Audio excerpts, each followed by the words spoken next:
다음 이야기 해보겠습니다.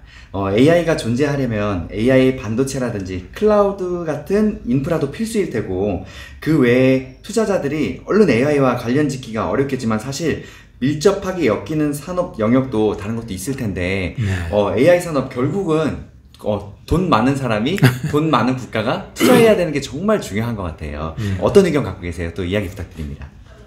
상식적으로 한번 생각을 해볼까요? AI라는 것을 만들어내고 사람들이 누리려면은 뭐가 있어야 될까? 제일 먼저 있어야 할 것은 뭔지 아세요? 아무래도 뭐 만들려는 인프라? 그리고 쓰려는 아니에요. 사람들? 제일 먼저는 데이터가 있어요. 그렇습니다. 맞습니다. 어마어마한 많은 양의 데이터가 있어야 돼요. 그 데이터를 근데 이 돈 주고 살 수 없다고 데이터도 하더라고요. 네. 그것도 사실은 개인 그 프라이버시에 관련되는 데이터라면 함부로 얻기도 힘들어요. 그렇잖아요. 그래서 여러 가지 얻기 힘든 혹은 쉬운 각가지 데이터가 첫째 있어야 되고, 둘째로 그 데이터를 저장하고 처리하는 소위 반도체라는 게 있어야 돼요. 그만큼 반도체가 중요하죠. 그러나 그것만 있으면 되느냐? 아닙니다. 전력이 있어야 돼요. 전기 없으면 말짱한 일입니다. 거기다가 AI라는 것이 엄청 전력을 많이 먹어서 전기 먹는 하마라고 그래요. 그러면 전력이 더 필요하다. 또 AI가 가져오는 무수한 문제점 내지는 부정적인 결과들이 있습니다. 그걸 없애주거나 줄여줘야 돼요. 안 그러면은 AI 못 씁니다. 왜? 너무 문제가 많으니까. 차라리 안 쓰는 게 낫습니다. 그렇잖아요? 근데 그걸 부정적인 요소를 줄여주는 것, 그것도 굉장히 중요하거든요. 이런 식으로 걸려 있는 여러 가지 분야들이 있습니다. 흔히 우리가 생각할 때 반도체 그게 제일 중요하겠지. 제가 볼 때는 전력이 가장 중요해요. 그러면은 전력을 만드는 것도 필요하고, 전력 만들고 있으면 뭐합니까? 그걸 운송을 해줘야 되죠. 또 보관하고 활용을 해야 되잖아요. 거기에 관련된 회사들이 무지하게 많습니다. 그게 전부 다 AI 관련주죠.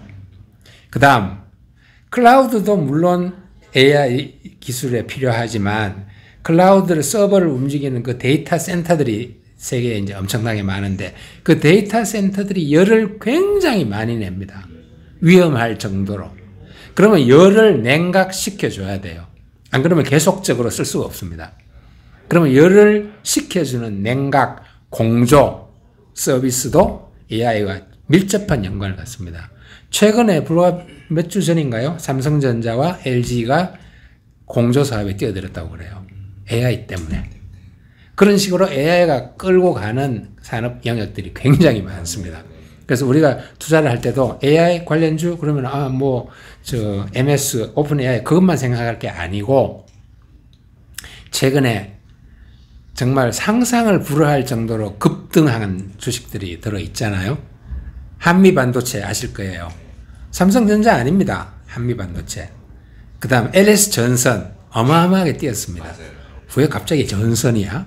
그렇게 생각이 들 수도 있잖아요. 또 HD 현대 일렉트릭. 웬 일렉트릭 회사입니까? 변압기, 초고압 변압기, 그런 것들. 그리고 이제 그런 것들을 연관성을 알아야 이 회사들이 올라가는 이유가 있군. 그걸 이제 파악을 할 수가 있겠죠. 그래서 그런 것들을 조금 더 한 발자국 더 나가면은 그와 관련된 원자재도 생각할 수가 있죠. 구리 같은 거. 그러다 보니까 풍산도 오르고, 그런 이제 금속 회사들. 이런 식으로 이제 다양하게 번져가면서 관련을 짓는 그런 영역들이 많습니다. 네, 방금 중요한 이야기 또 해주셨는데, 맞아요. LS전선하고 이런 거 엄청 뜨고 있잖아요. 네. 저희 아버지도 한 20, 30년 전부터 주식 투자를 하셔서 말씀해 주셨는데, 20, 30년 전에는 대장주가 삼성전자가 아니고, 무슨 한전이었나? 네. 국가, 한전, 아니면 석유, 그런 거였잖아요. 그런데 지금은 완전 아래에다가 AI 산업들이 다시 옛날에 20, 30년 전에 그런 주식들이 다시 또 올라오기 시작한다고. 이런 거 보면서 항상 느끼는 건 정말 영원한 대장주는 없는 것 같습니다. 그리고 또 하나 기억에 두셔야 될 게, 전력 아까 이야기 드렸는데, 그럼 전력을 만드는 것은 옛날처럼 화력 발전소를 돌려서 만드느냐? 아니죠. 이제는 안 돼요. 안 되죠. 네, 안 돼요. 뭐 신재생 에너지, 깨끗한 에너지 찾잖아요. 그러다 보니까 AI가 소요하는 만큼의 많은 전력을 탄소 배출 없이 아주 쉽게 만들어낼 수 있는 게 뭐냐. 그래서 찾아내는 게 결국은 원자력이에요. 원자력. 근데 원자력은 위험하다 그러죠. 다들 싫어하죠. 많은 나라들이 원자력 중단했다가 다시 하고 있잖아요. 우리나라도 문재인 정부 들어서 다 중단했잖아요. 앞으로도 안 할 것처럼 그랬죠. 그러니까. 근데 어쩔 수 없이 하잖아요. 어쩔 수 없죠. 그러다 보니까 대형 원전도 있고 또 그거보다도 빨리 짓고 수월하게 짓고 안전성은 똑같은 그런 소형 모듈러 이런 것도 나오고 마블이라고 하는 트럭만한 원자로 등등 해가지고 이제 그런 것들이 계속 나오니까 우리나라 그걸 구체적으로 이제 종목으로 생각을 해본다면은 뭐 두산 에너빌리티 같은 그런 애들 굉장히 몇 년 동안 침체돼 있다가 이제 다시 이제 올라가고 있거든요. 뭐 그런 것들을 잘 이제 들여다봐야 할 것 같아요. 저번에 1편에서도 그 신재생에너지에 대해서 몇 가지 소개해 주셨는데 네. 저도 기억에 나는 이야기가 있어서 그 소형 원자로 말씀해 주셨잖아요. 네. 자동차 뭐 하나 정도의 크기. 네. 예를 들어서 저희는 왜냐면 저희 부모님 댁이 전원주택이라 오래 살고 이제 네. 저는 이제 그 쫓겨났지만 그 전원주택 같은 경우는 이제 전기가 그 지금은 많이 개선이 누진세가 40년 만에가 좀 바뀌어서 개선이 됐는데 네. 그 전기로 집을 다 돌리면 전기세가 엄청나게 많이 그렇죠. 나오거든요. 이런 집들은 진짜 소형 원자로 하나만 있으면 전기세 10분의 1 정도로 줄일 수 있을 거란 말이에요. 네. 게다가 이 소형 원자로 같은 경우는 열도 많이 안 발생되기 때문에 관리도 어렵지 않을 거란 말이죠. 네. 저는 개인적으로 이런 그 산업들이 빨리 발전해서 우리 가정에 좀 들어왔으면 좋겠어요. 그리고 저희 아파트도 은근히 전기세가 되게 비싸거든요. 네. 근데 그 확실히 다른 건 몰라도 전기 사업 같은 경우는 이번 AI 붐이 일어나면서 굉장히 많은 발전 좀 기대가 있지 않을까 개인적으로는 네. 좀 그런 바람을 갖고 있어요. 또 미국 시장도 미국도 우리나라 못지않게 뭐 전기를 이제 만드는 것뿐만 아니라 보내는 거, 그렇죠. 이 보내고 나면 이제 보내는 과정에서 손실이 굉장히 크잖아요. 네, 손실도 줄이고 이거 스마트 그리드라고 이제 이것들을 자꾸 잘 저장해 놓은 남은 전기를 버리지 않고 저장해 놓는 거. 네. 그런 인프라들이 미국도 생각보다 엄청 낙후돼 있다고 하더라고요. 그래서 네. 전국적으로 다 개발을 한다고. 그래서 앞으로 이런 관련주들 많이 업 될 거라고 저도 이런 이야기 많이 들었습니다. 네. 네네.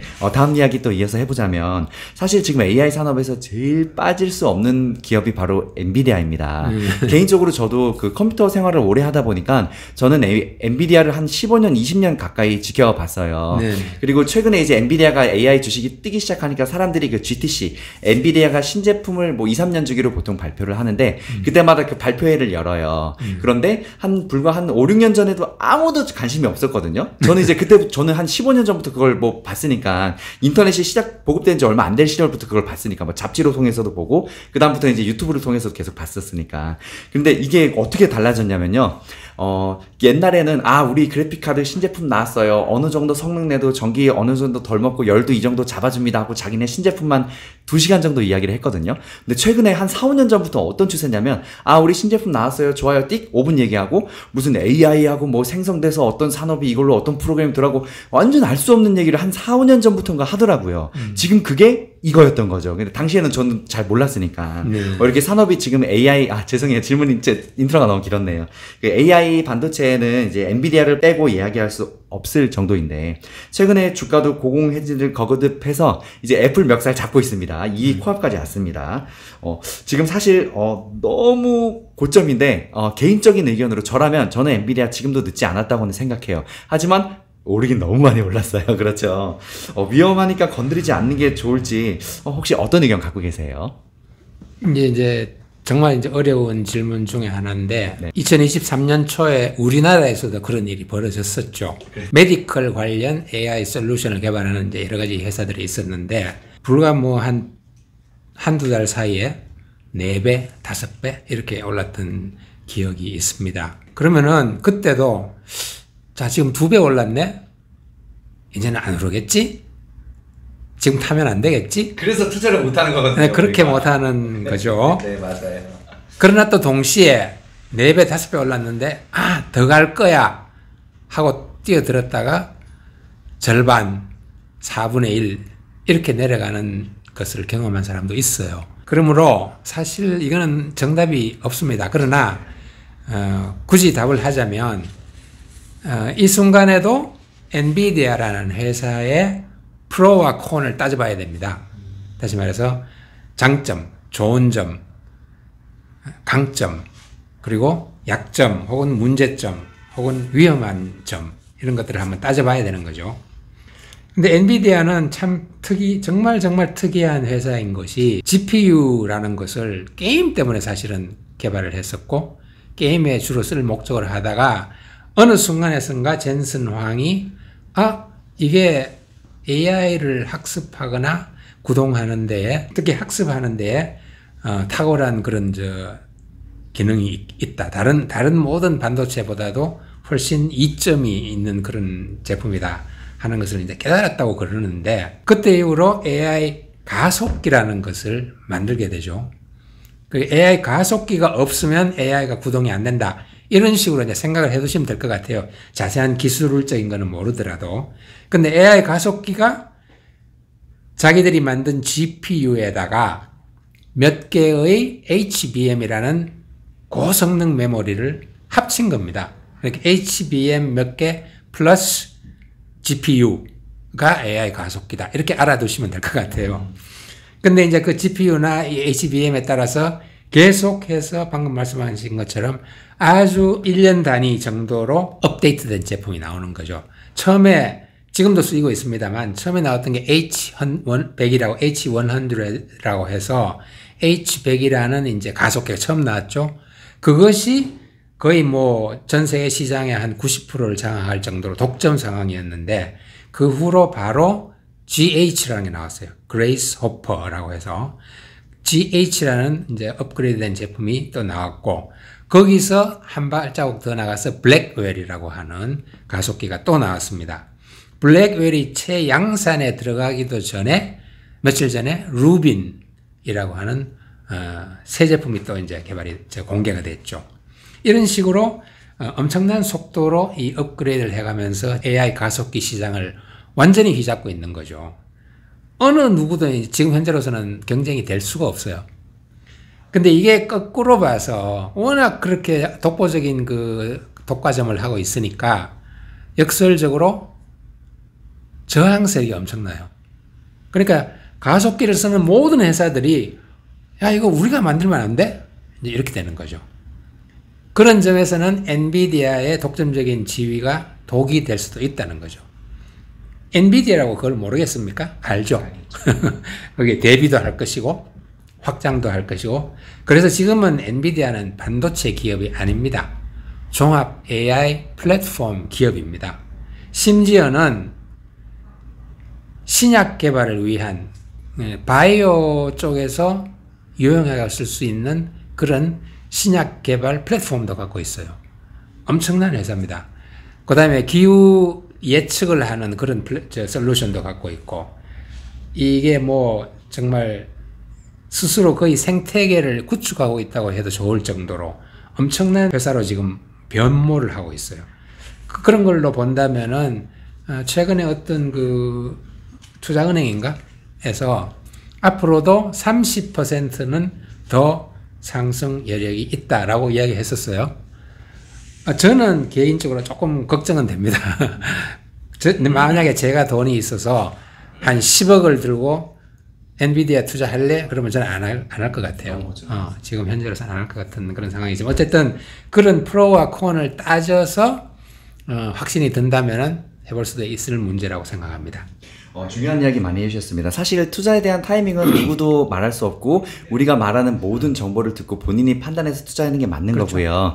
제가 좀 저도 이제 나름 엔비디아는 좀 스터디가 많이 되는 회사라 좀 말씀을 좀 덧붙이자면 제가 엔비디아가 더 갈 거라고 생각하는 이유 중에 하나가 원래 이제 그 엔비디아 같은 경우는 좀 길게는 3년, 조금 짧게는 한 2년 정도의 신제품 주기를 발표했어요. 근데 그때는 시장을 완전히 장악하기 조금 전에도 그랬는데 보통 이제 이런 반도체를 만드는 회사들이 시장을 완전히 먹어서 장악해서 자기네가 머리 위로 군림하면 신제품 그 주기를 늦춥니다. 그러니까 기술 발전의 속도를 더디게 해서 최대한 오랫동안 칩을 팔아먹고 장사를 하는 거죠. 그렇죠. 그런데 과거에 이렇게 운영했다 망한 기업이 있어요. 바로 인텔인데 원래 CPU가 인텔하고 AMD 2파전이었는데 AMD가 2000년대 초반에 2003년, 4년, 6년에 신제품이 4연타로 망하면서 완전 거의 없어지기 직전까지 갔어요. 너무 발전이 없으니까.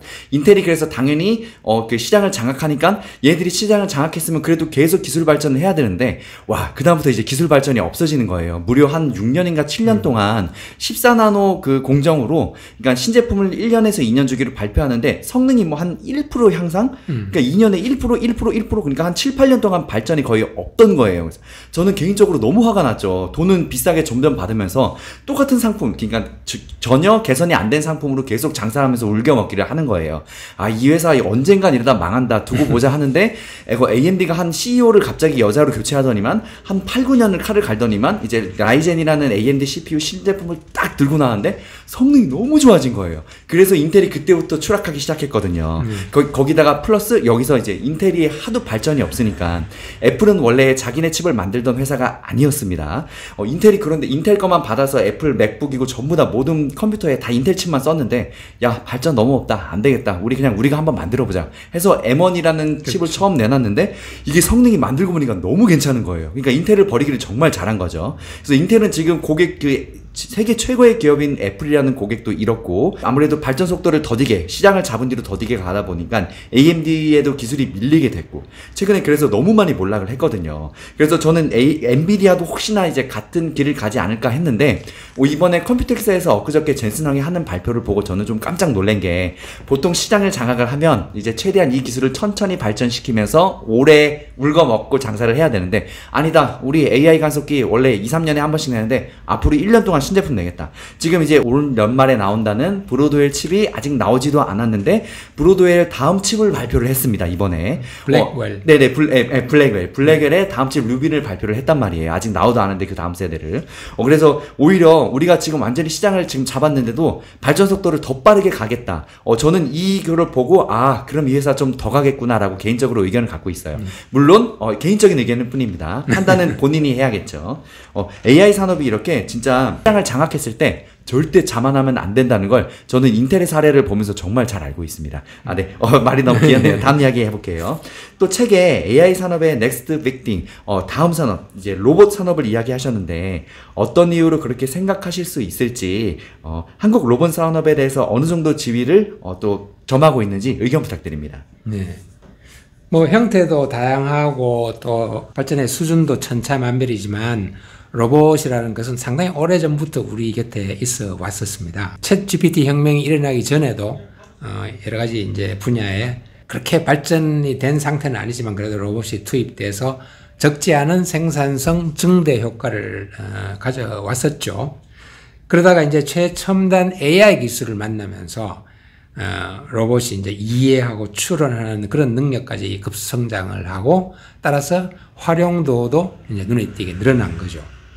과거에는 일일이 명령어를 이제 입력하고 동작을 하나하나 가르쳐 주고 이제 이런 식이었지만, AI 혁명이 일어나면서 스스로 학습하고 스스로 배워가지고 응용하는 그런 능력까지 생기면서 이제 AI가 결합된 로봇이야말로 바로 다음에 가장 크게 될 산업 중에 하나다. 이런 이제 이야기가 나오게 된 거죠. 실제로 이제 로봇이라는 것이 이제 로봇 공학도 들어가고 AI 기술도 들어가고 배터리도 들어가고 반도체, 고급 반도체도 들어가고 거기다가 센서 기능 이런까지 해가지고 굉장히 첨단 산업의 집약체입니다.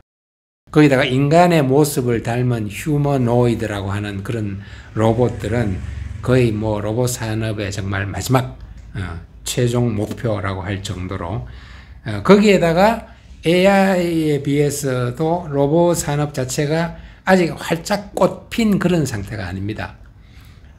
이제 한자 막 시작된 거죠. 따라서 여기서 주도권을 잡는 회사는 정말 빅테크 중에서도 이게 될 수가 있다 하는 그런 상황이 돼 있는 거고요. 그러다 보니까 MS든 뭐 오픈 AI든 엔비디아든 아마존이든 다들 그 로봇 산업을 선점하겠다고 이제 다들 나서게 된 거죠.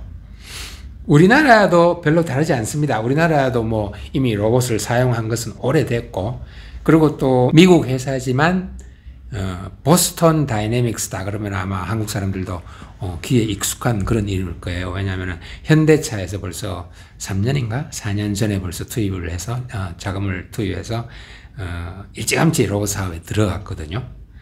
그러다 보니까 거기서 나오는 뭐 그런 스폿이라고 하는 로봇, 그다음에 물류에서 쓰는 스트레치라는 거, 그다음에 뭐 뛰고 달리는 휴머노이드 같은 거는 애틀러스라고 하는 것들 등등 해서 이제 보스턴 다이내믹스의 로봇이 많이 나오고 있고, 그 다음에 LG전자도 마찬가지로 로봇 산업에 뛰어들어가지고 이 회사 경우는 이제 베어 로보틱스라는 회사를 선정을 해서 지분을 투자를 했고, 식당에서 서빙하는 그런 자율주행 로봇 그런 것들을 개발하고 있고요. 삼성전자 경우는 뭐 아시다시피 우리나라 국내에서 말하자면 로봇 산업에 그 힘을 한번 실어준 그런 그거죠. 레인보우 로보틱스라고 인수를 하면서 처음에는 이제 일부를 인수를 했고 올해 내로 아마 완전히 인수를 하게 되는 뭐 그런 상황인 것 같습니다. 그래서 우리나라 회사들도 로봇 산업에 뒤지지 않는다라는 것을 이야기 드릴 수가 있고, 이 로봇 산업 경우는 근데 세계적으로 어느 나라가 제일 앞서 있냐고 묻는다면 사실은 중국이에요. 미국보다도 중국은 이제 실제로 만들어내는 것도 그렇고 활용하는 것도 그렇고 가장 세계에서 앞서 있는데, 우리가 이제 얼핏 생각할 때 중국은 인구도 많은 나라고 원래부터 그 자본 집약적이라기보다는 노동 집약적인 쪽으로 이제 나갔었는 그런 나라인데, 이런 나라가 로봇 인력을 대체하는 로봇에 힘을 쓴다? 뭐 그런 궁금증이 생길 수도 있어요. 근데 이게 그 로봇이 AI를 품고 발전을 하게 되면은 이 생산성과 그다음에 자기들이 만드는 메이드 인 차이나 제품의 경쟁력을 획기적으로 높일 수 있다. 거기다가 로봇을 팔아서 그렇게 많이 만들잖아요. 생산 쪽에서도 공급 쪽에서도 1등이니까 로봇을 팔아서 거기서 번 돈으로 다시 로봇을 사용해 원가를 줄이는 그런 선순환을 만들 수 있다. 이렇게 해서 이제 아마 중국에서도 굉장히 그 힘을 많이 쏟는 그런 상황입니다. 그래서 현재로서는 중국이 로봇 산업에서는 선두에 나와 있는 상황이죠. 네. 지금 중요한 정보를 몇 가지 이야기해 주셨는데요.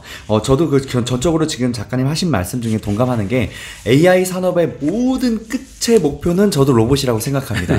우리가 하는 지금 로봇이란 산업이 이미 지금 산업 현장에서 기업들에서는 너무 많이 사용되고 있잖아요. 네. 하지만 우리는 아직 경험이 많이 로봇과 친화적이진 않죠. 주변에 로봇이 없으니까. 근데 일단은 로봇이 가정에 보급되면 가사노동은 끝납니다. 어떤 것도 이제 내가 힘든 거, 뭐 물건 드는 것부터 청소하는 거 어떤 것도 안 해도 됩니다. 이런 작은 것까지 이제 다 들어오게 되는 AI의 산업의 마지막 단계가 저도 로봇이라고 보고, 또 방금 로봇 보급률에 대해서 이야기해 주셨는데 좋은 예가 되는 게, 중국 같은 경우는 사실 인건비가 미국이나 한국보다 엄청나게 싸기 때문에 그렇죠. 로봇이 당장 보급되지 않아도 되는 나라잖아요. 그런데도 불구하고 오히려 또 로봇 보급률이 높다. 근데 그 이유를 정확히 말씀해 주신 게 생산성 때문에 로봇을 또 이게 인건비를 낮은다는 데로 불구하고 로봇으로 미리 투자를 하면 대신에 제품의 이 퀄리티를 높일 수 있고, 이것들로 이제 수출되는 금액을 다시 불어서 또 로봇에 투자할 수 있다. 이런 선순환적인 구조로에 그렇죠. 대해서 이야기해 주셨죠.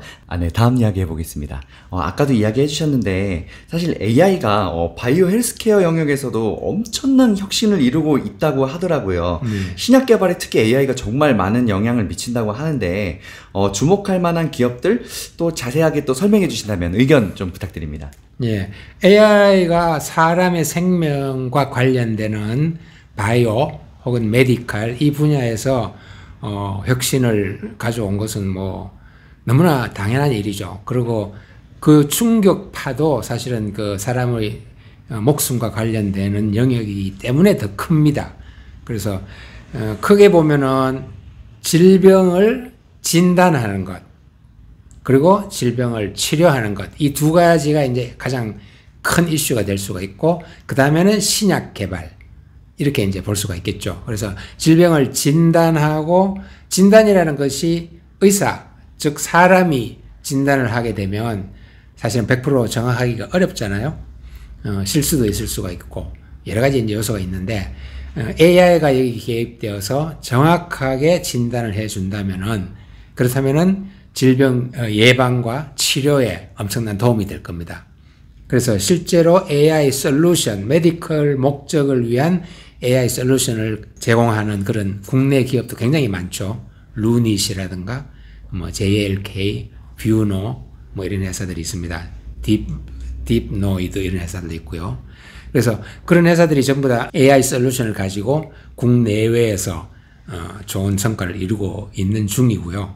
그 다음에 신약 개발 쪽에서는 우리가 이제 그 알파고로 알고 있는 딥마인드라는 회사를 언급하지 않을 수가 없겠어요. 왜냐하면 이 딥마인드에서 만드는 그 알파폴드라고 하는 그 AI 솔루션이 바로 그 신약 개발 후보 물질을 발견하거나 혹은 예측하는 그런 솔루션으로서 대단히 유명합니다. 그리고 이게 예를 들자면 신약 개발할 때는 그 단백질 물질을 분석하고 합성하는 그것이 이제 제일 중요하다고 그러는데 이런 그 단백질을 분석하고 그 합성하고 구조를 파악하는 그런 것들에 이제 쓰이는 것이 알파폴드고 그걸로 인해서 실제로 10억 개 이상의 구조를 스스로 만들어내고 또 200만 개 이상의 새로운 물질의 구조를 예측했다 그래요. 그리고 그 중에서 안정된 한 40여만 개의 물질을 선별해서 실제로 이제 신약 개발에 사용을 할 수가 있는 거죠. 이런 그 모든 그 과정을 우리가 그 예전에 해오던 기존의 연구 방식을 쓴다면은 거의 800년이 걸린다고 그래요. 근데 이걸 이제 단번에 해낸 거죠. 그래서 우리가 이제 뭐 기술적인 자세한 걸 모른다 하더라도 딥마인드라는 회사에 알파폴드라고 하는 AI 솔루션이 있구나. 그것이 신약 개발에 관련되는구나. 이런 기본적인 사실만 알고 있어도 나중에 이제 그 우리 뉴스에 기사가 나오거나 공시가 나오거나 했을 때 이런 말이 나오면 바로 그거구나 하는 걸 금방 알 수가 있겠죠. 그래서 뭐 아까 이제 모두의 이해가 한 것처럼 바이오 헬스케어 영역에서는 우리의 인간의 그 생명을 다루는 거기 때문에 특히 AI 기술의 그 적용과 그리고 그 개발이 굉장히 그 민감하게 받아들여지고 특히 어떤 돌파구가 생기면은 그거에 따른 충격파가 굉장히 큰 그런 영역입니다. 네, 좀 중요한 이야기 해주셨습니다. AI 산업이 바이오에 정말 많이 적용될 거라는 거를 저도 어느 정도 알고 있거든요. 제가 말씀을 좀 덧붙이자면, 아까 저한테 여쭤보셨잖아요. AI에서 가장 많이 필요한 게 뭘 것 같아요? 했는데 이제 데이터 이야기 해주셨잖아요. 네. 그렇죠. 이 데이터 이야기. 특히 바이오 산업에서 데이터만큼 중요한 게 없잖아요. 기존에 이제 방금 예를 들어주셨듯이 어떤 하나 약을 개발하려면 기존의 방식으로 하려면 800년 걸리는데 AI는 알아서 이걸 수천억 개로 이렇게 분별을 해서 이런 뭐 800년 걸리는 거를 뭐 단 뭐 일주일 이렇게 단축시켜서 그 좋은 데이터를 잘 뽑아낼 수 있다고. 이게 바이오 산업에서 AI가 엄청나게 이렇게 필요하고 개발되고 발전할 거라고. 바이오 산업의 발전 속도를 획기적으로 줄일 수 있다고. 저도 이 이야기 많이 들었거든요. 또 신약 개발할 때도 우리 임상 실험 1차, 2차, 3차 할 때 뭐 3차가 200만 명 뭐 이런 식으로 직접 아날로그로 다 주먹구구로 실행을 했는데 과거 이제 이런 것들도 나중에 AI를 접목해서 획기적으로 또 줄일 수 있다고. AI 산업이 이렇게 바이오에도 많이 적용될 거라는 이야기 저도 어느 정도 정보를 좀 들어서 알고 있습니다. 네. 다음 이야기 해볼게요. 아까도 이야기 해주셨는데, 뭐, 엔비디아뿐만 아니라, 이제 관련된 그 산업들, 뭐, LS전선, 한국으로 치면, HD 현대일렉트릭, 또 LS 일렉트릭 등, 얼핏 AI와 직접적인 연관성이 잘 안 보였던 기업들인데, 주가 무섭게 폭등했습니다. 이런 것들 AI와 어떻게 연결되는지, 한 번 더 정보하고 부탁드립니다. 그렇습니다. 아까 이제 잠깐 설명을 드리긴 했는데, AI라는 것이 구동될 수 있고 그 다음에 소비자들이 활용할 수 있고 그런 것을 가능하게 만들어주는 몇 가지 요소들이 있는데 그거를 일단 파악을 해야 되겠죠. 그래서 우리가 뭐 흔히 금방 생각할 수 있는 반도체 같은 거 혹은 뭐 클라우드 관련되는 인프라 이런 거는 금방 생각할 수 있지만 미처 이거 꼭 전력이 어마어마하게 많이 필요한 그런 영역이구나. 그렇다면은 전력과 관련되는 모든 회사들이 영향을 받겠다. 그런 것들을 이제 금방 파악을 할 수가 있어야 되겠죠. 그래서 방금 말씀하신 그런 LS 전선이나 뭐 LS 일렉트릭, HD 현대 일렉트릭, 효성중공업, 대원전선 회사가 많아요. 그런 회사들이 영향을 받는 까닭이 이 AI와 어떤 연관이 있기 때문이다 하는 것을 이제 파악을 해 두시는 게 좋겠습니다. 이 그 전력 하나만 두고 이야기하더라도 전력을 생성하는, 만들어내는 그런 업체들, 그 다음에 그거를 운반하기 위해서 전선이나 특히 해저 케이블, 엄청난 많은 양의 그걸 이동을 하려면은 전선도 그냥 보통 전선이 아니고 고압 전선, 그 다음에 해저 터널, 해저 케이블, 이런 것들을 만들 수 있는, 특히 해저 케이블 같은 경우는 실제로 쓸 수 있는 해저 케이블을 만드는 회사들이 세계적으로 정말 손을 꼽는다고 그래요. 몇 개 안 된다고 그래요. 들어가기도 힘들고. 근데 LS 전선 같은 데서 이제 그거를 해낸 거죠. 그래서 해저 케이블 분야에서 상당히 좋은 그런 성과를 이룩하고 있고, 그 다음에 이제 전력을 보관하고 사용할 수 있도록 제어하는 그런 변압기 같은 그런 회사. 이게 이제 일렉트릭으로, LS 일렉트릭 같은 회사죠. 변압기를 만드는 회사. 그리고 이제 전력을 만드는 회사 중에서도 원자력과 관련되는 그런 기업들, 이런 것들을 이제 알아둬야 될 것 같고요. 그 다음에 그 반도체하고도, 반도체를 직접 만드는 회사는 아니더라도 관련되는 이제 소위 소부장 업체들, 이제 아까 이제 한미 반도체 얘기를 잠깐 드렸습니다만, 한미 반도체 경우는 이제 장비 회사죠. 특히 HBM을 만드는 데 필요한 장비라고 해서 그렇게 가격이 급등한 그런 케이스이고, 또 그거 아니더라도 그 아주 고성능 메모리에 들어가는 그 뭐라고 합니까, 기판, PCB도 이제 아주 층이 많은 다층 PCB를 만드는 그런 회사들이 뭐 이수 페타시스라든가 LG 이노텍, 삼성 전기 뭐 이런 회사들이 있습니다. 그래서 그런 회사들도 이제 좀 주목을 할 필요가 있겠죠. 그리고 이제 아까 말씀드렸던 그런 데이터 센터에 열이 많이 발생하는 열을 잡는 냉각 공조 서비스와 관련되는 데이터 센터에 열을 잡는 그 냉각 방법 중에도 뭐 이렇게 액체 속에 담아서, 그죠? 담아서 이렇게 순행식 그런 것도 있고, 그 다음에 아예 그냥 데이터 센터를 그냥 바닷속에 짓는 경우도 있어요. 네. 그런 것도 책에 좀 나옵니다. 참고적으로. 그래서 그런 냉각 공조 서비스도 좀 알아두셔야 될 것 같고, 그 다음에 또 이제 당연히 그 AI가 데이터를 기반으로 움직이고 하기 때문에 보안이라는 문제가 또 생기죠. 그래서 고도의 철저한 보안을 제공하는 업체가 또 어디 있느냐, 이런 것도 좀 공부를 해봐야 될 것 같습니다. 네, 역시 그 새로운 산업이 파생되면 그에 관련된 산업들이 정말 또 많네요, 그죠? 그렇죠. 이래서 결국은 모든 주식이든 이제 산업이든 공부를 해야 많은 것들을 알 수 있습니다. 네.